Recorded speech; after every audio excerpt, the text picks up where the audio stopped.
Hello guys, यो चाहिँ गोक्योरीबाट Gokyo valley ट्रेकिङको सबैभन्दा अग्लो स्थान 5300 मिटरभन्दा अग्लो स्थान पर्छ र यहाँबाट चाहिँ 360 डिग्रीमा हिमालहरू देख्न सकिन्छ।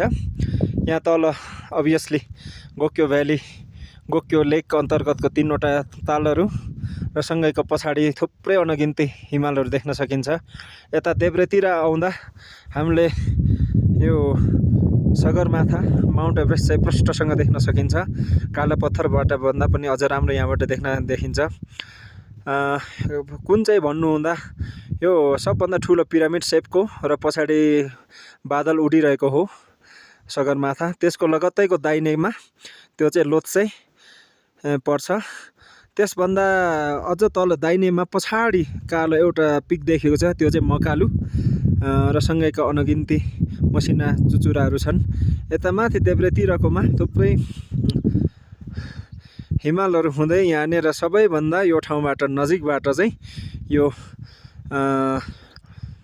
चोयु 8201 मिटरको यहाँनिर देख्न सकिन्छ। यहाँनिर पछाडितिर पनि थुप्रै हिमालहरू छन् र एउटा कुरा भन्नै पर्दा यदि धरतीमा स्वर्ग कतै छ भने एउटा टुक्रो यो पनि हो है। यति चाहिँ म ठोकुवाका साथ नै भन्न सकिन्छ यहाँ आइसकेपछि।